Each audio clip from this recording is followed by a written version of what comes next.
نماز کے بارے میں قرآن میں ایک آیت اس طرح ہے کہ ان الصلاۃ کانت علی المؤمنین کتابا موقوتا. اب ایک آدمی نے اس کو ناظرے کے طور پر پڑھا، جیسے رمضان میں آپ اٹھائیے گا اور ناظرے کے طور پر پڑھیے گا، آپ کو کچھ نہیں ملے گا. پتہ نہیں اللہ قیامت میں اس طرح پڑھنے کے ساتھ معاملہ کیا کرے گا.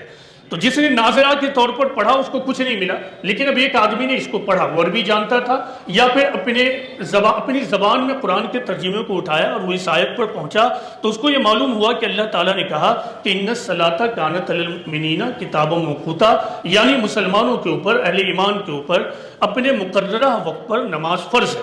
اب اللہ ہر وقت موجود ہے، لیکن مقررہ وقت پر کیوں فرض کیا گیا؟ تو سادہ مطلب تو یہ ہوا کہ دن بھر میں 5 وقت کی نمازیں مسلمانوں کے اوپر فرض ہے.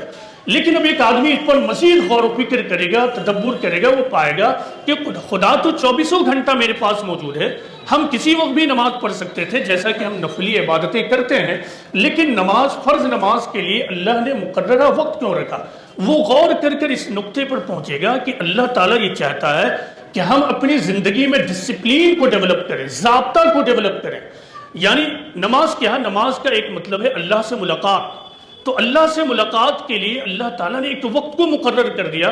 ٹھیک اسی طرح ایک انسان اس دنیا میں بھی ملاقات، بات کرنا چاہے ایک اور دوسرے کے ساتھ، تو وہ پرائر اپوائنٹمنٹ لے لے، وہ ملنے جلنے میں پہلے سے وقت کو متعین کرے، وہ ضابطے کے ساتھ ملاقات کرے. ایسا نہ ہو کہ اٹھا کسی کے گھر پر پہنچ گیا، کہیں پہ بھی اس سے ملنا چاہا. اس کا نقصان یہ ہوگا کہ کئی بار تو آپ سے ملاقات ہو جائے گی، کئی بار ایسا ہوگا کہ جس سے آپ ملنے گئے وہ گھر پر موجود نہیں ہوگا، آپ کو یوں ہی واپس ہونا ہوگا.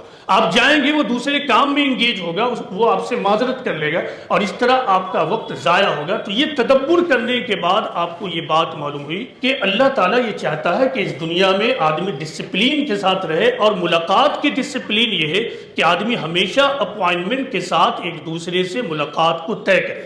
یہ ایک آیت ہوئی. آپ کو اندازہ ہوا کہ سادہ مفہوم کے ساتھ پڑھنا اور غور و فکر کے ساتھ پڑھنے میں کتنا فرق ہے.